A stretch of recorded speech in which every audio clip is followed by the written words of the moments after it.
Hello, everyone. Hope everyone is doing all right. Welcome to another one of my videos. Today, I'm going to talk about price patterns, how they work, when to use them, and how they can help you make better trading decisions. I'll start by showing you some of the schematics to illustrate the patterns visually. Then I'll jump into real chart examples. And finally, I'll explain the best times to use these patterns in your trading strategy. So we have three main types of price patterns. So we have continuation patterns, reversal patterns, and bidirectional patterns. For continuation patterns, we have bullish and bearish flag, bearish and bullish pennant, and bearish ascending wedge and bullish descending wedge. If I go through these schematics, this is very simple schematics so that we have a general idea how the price should be behaving. On the bearish example, we are on the bearish trend. We then correct to the upside, making an ascending channel, breakdown, and that makes us a bearish flag to the downside.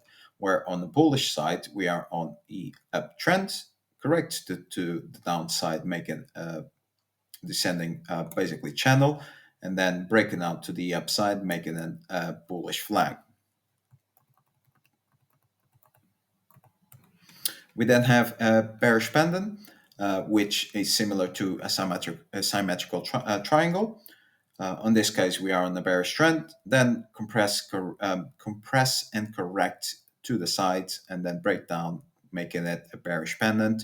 Where on a bullish pendant, we are on a bullish trend, go to the upside, correct, compress, break down to the upside, and that makes it a bullish pendant.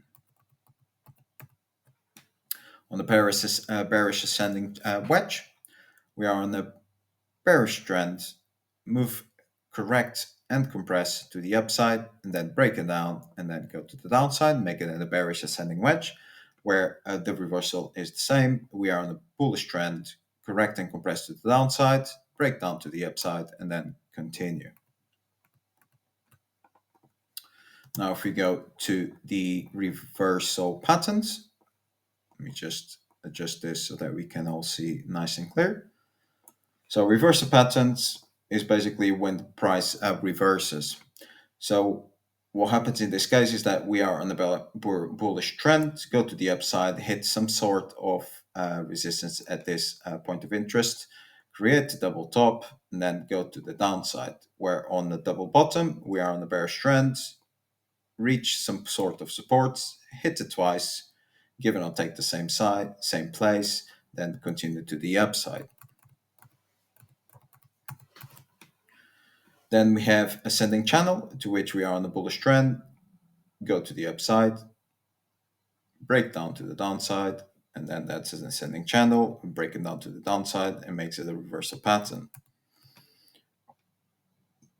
Excuse me. Where to the descending channel, we are on a bearish trend, correct to the side, breaking down to the upside, and that makes it a descending channel. Where we got head and shoulders, go up, usually we correct to the downside, go back up, impulsively come back down, correct again, then go to the downside. Inverted head and shoulders, we are on the bearish trend, correct to the upside, come back down, impulsive to back to the up, correct to the downside, and then go back to the upside, make it an inverted head and shoulders. And then we have ascending wedge, which we are on the bullish trend. We correct and compress to the upside, break it down, go to the downside, descending wedge, same as the ascending wedge, but the opposite side. We are on a bearish trend, correct and compress to the downside, break to the upside, and then continue. So the patterns in themselves, they could mean something, but they could mean nothing. What we need to understand is that these are just point of references to which we are building confluences within our strategy so that we can obtain better trading decisions when we are trading the markets. Because just trading patterns in themselves, it's a low probability. However, if you have indicators, support and resistance, dynamic or static, joined together with patterns could give us higher confluences and therefore high probability of that setup to work. Now let's go to the bidirectional patterns. Oops. And if I put this in the middle, so that we can see better. So as we can see, if I clear this out, this is like the fourth or fifth attempt that I'm trying to do this video, because the last video I did completed it, but what happened is that I have the washing machine up and there was a bit of a noise meantime I was recording, so I'm recording this back again. A little bit more confident doing it. However, I hope I'm not going through it too quickly. As a, or Bidirectional patterns, it can go both ways. A symmetrical triangle is basically the same, well, similar or the same as the pennant. But this, we need to understand that the markers not always behave the same way, or not always behave as we are expecting them to behave. And therefore, we need to act accordingly to how the prices react at this point of interest, or at these patterns to which build confluences with other indicators or support and resistance, depending on the price action or how the prices are behaving. So on the symmetrical triangle, we could either come from the top or come from the bottom, or bullish or trend. So if we are on a bearish trend, we correct and compress very symmetrically to one side, and then either way that we break out, that's where the markets most likely are going to carry on going. Where we have an ascending triangle either can come from the top or the bottom. So if we're in a bullish trend, we then have like a dynamic, not a dynamic, excuse me, a static resistance line, then a dynamic trend line or the dynamic support, and then we kind of hit on the top, hit on the bottom, hit on the same top, and then hit on the higher bottom, and then either break up or break down that trend line, indicating that the price could go either way.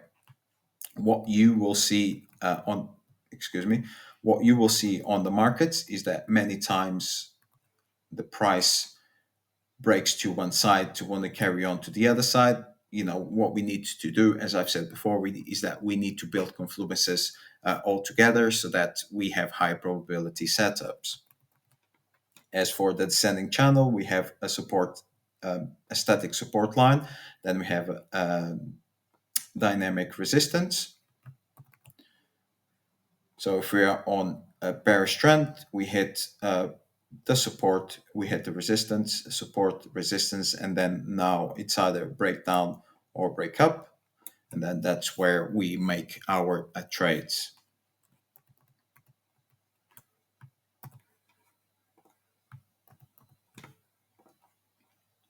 So these patterns have been historical proven. They form over and over again in different markets and timeframes, often producing similar outcomes. Of course, they're not foolproof, but they're useful tools when used properly, which is when I mean when using other confluences like support and resistance indicators, etc. Now, let me show you some of the real market examples so you can begin to recognize these formations in action. Take some time to practice and identifying them yourself. I will show you some examples on the charts because this is one of the best ways to sharpen your chart reading skills. So if we go show the patterns, but we go on the daily to see if we can obtain some better patterns. Oops. So, for example, we got here a downtrend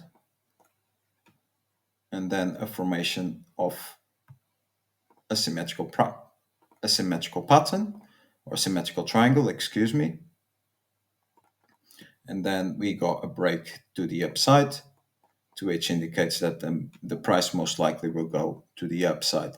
But as I've said before, what we need to do when we're looking at these is that we need to form multiple confluences. So in this case, we hit this support area. Excuse me. We hit this support area. We form the symmetrical pattern or symmetrical triangle, broken out to the upside, and therefore the reason why the price continued to go up.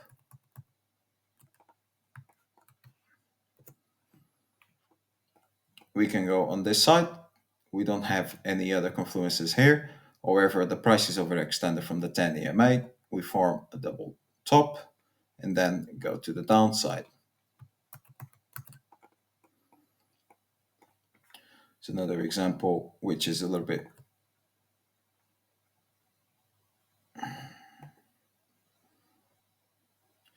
left left to give an example, a good example in this case, because it's not completely.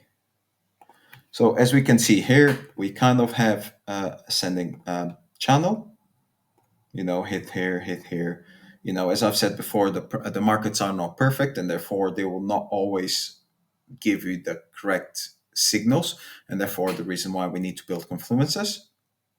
But this ascending channel, as you can see, has hit here, has hit there, creating the resistance. It has hit there, creating the support. Hit here one last time, and then gone all the way down, breaking down from this trend line, which is our descending or ascending channel. And then we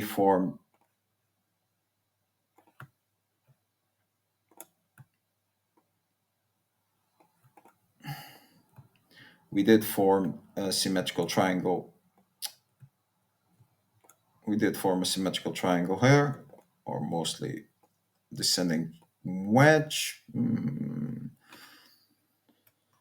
I'll call it a symmetrical triangle. However, as we can see, we broke down, given a false signal to which we're supposed to carry on going down, but we then break it down to the upside and then form another symmetrical triangle, because remember, what was support becomes resistance.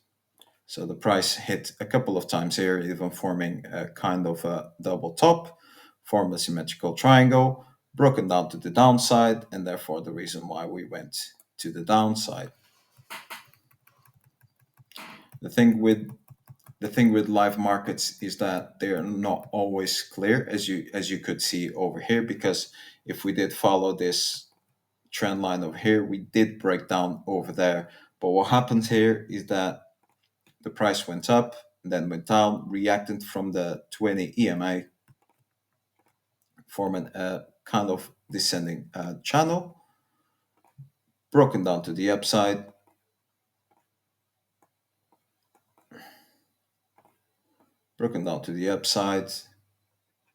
then came and hit the 10 EMA and continued to go up. That's the reason why we have to use multiple confluences, and we have to have our own strategy, proven strategy, that our strategy works with our confluences, and then just take the setups that appear in front of us so that we have the highest probability possible to make our trades.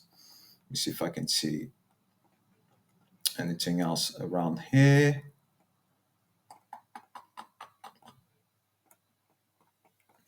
For example, double bottom. Not the massively fan of this, but double bottomed and then continued to go up. We here have a kind of head and shoulders. We have left shoulder, head, right shoulder, and went down.